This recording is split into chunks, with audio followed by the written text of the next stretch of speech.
Exodus chapter 12, the first Passover.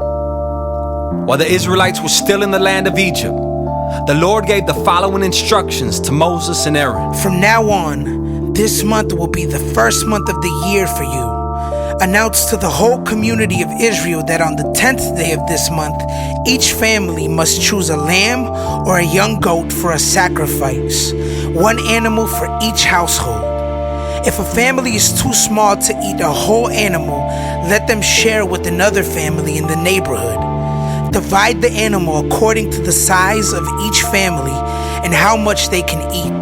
The animal you select must be a 1-year-old male, either a sheep or a goat, with no defects. Take special care of this chosen animal until the evening of the 14th day of this first month. Then the whole assembly of the community of Israel must slaughter their lamb or young goat at twilight. They are to take some of the blood and smear it on the sides and top of the door frames of the houses where they eat the animal. That same night, they must roast the meat over a fire and eat it along with bitter salad greens and bread made without yeast. Do not eat any of the meat raw or boiled in water. The whole animal, including the head, legs, and internal organs, must be roasted over a fire. Do not leave any of it until the next morning. Burn whatever is not eaten before morning. These are your instructions for eating this meal. Be fully dressed, wear your sandals, and carry your walking stick in your hand. Eat the meal with urgency, for this is the Lord's Passover. On that night, I will pass through the land of Egypt and strike down every firstborn son and firstborn male animal in the land of Egypt. I will execute judgment against all the gods of Egypt, for I am the Lord. But the blood on your doorpost will serve as a sign, marking the houses where you are staying. When I see the blood, I will pass over you. This plague of death will not touch you when I strike the land of Egypt. This is a day to remember. Each year, from generation to generation, you must celebrate it as a special festival to the Lord. This is a law for all time. For 7 days, the bread you eat must be made without yeast. On the first day of the festival, remove every trace of yeast from your homes. Anyone who eats bread made with yeast during the 7 days of the festival will be cut off from the community of Israel. On the first day of the festival, and again on the 7th day, all the people must observe an official day for holy assembly. No work of any kind may be done on these days except in the preparation of food. Celebrate this festival of unleavened bread, for it will remind you that I brought your forces out of the land of Egypt on this very day. This festival will be a permanent law for you. Celebrate this day from generation to generation.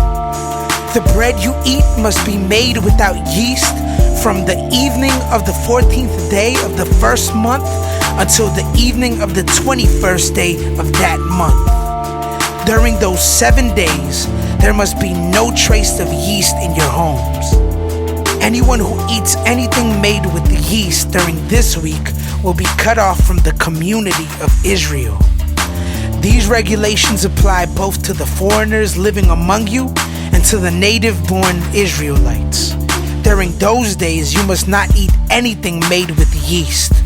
Wherever you live, eat only bread made without yeast. Then Moses called all the elders of Israel together and said to them, Go, pick out a lamb or young goat for each of your families and slaughter the Passover animal. Drain the blood into a basin. Then take a bundle of hyssop branches and dip it into the blood. Brush the hyssop across the top and sides of the door frames of your houses, and no one may go out through the door until morning. For the Lord will pass through the land to strike down the Egyptians. But when he sees the blood on the top and sides of the door frame, the Lord will pass over your home. He will not permit his death angel to enter your house and strike you down. Remember, these instructions are a permanent law that you and your descendants must observe forever. When you enter the land the Lord has promised to give you, you will continue to observe this ceremony. Then your children will ask, "What does this ceremony mean?" And you will reply, "It is the Passover sacrifice to the Lord.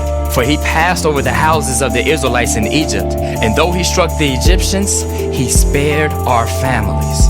When Moses had finished speaking, all the people bowed down to the ground and worshipped. So the people of Israel did just as the Lord had commanded through Moses and Aaron.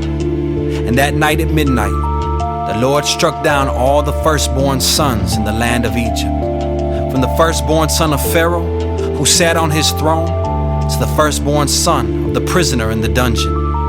Even the firstborn of their livestock were killed. Pharaoh and all his officials and all the people of Egypt woke up during the night, and loud wailing was heard throughout the land of Egypt. There was not a single house where someone had not died.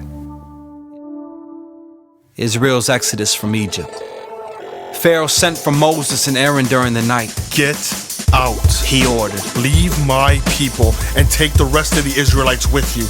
Go and worship the Lord as you have requested. Take your flocks and herds as you said, and be gone.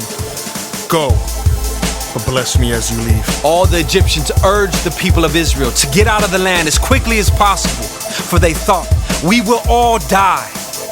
The Israelites took their bread dough before yeast was added. They wrapped their kneading boards in their cloaks and carried them on their shoulders. And the people of Israel did as Moses had instructed. They asked the Egyptians for clothing and articles of silver and gold. The Lord caused the Egyptians to look favorably on the Israelites. They gave the Israelites whatever they asked for. So they stripped the Egyptians of their wealth. That night the people of Israel left Ramses and started for Succoth. There were about 600,000 men, plus all the women and children. A rabble of non-Israelites went with them, along with great flocks and herds of livestock.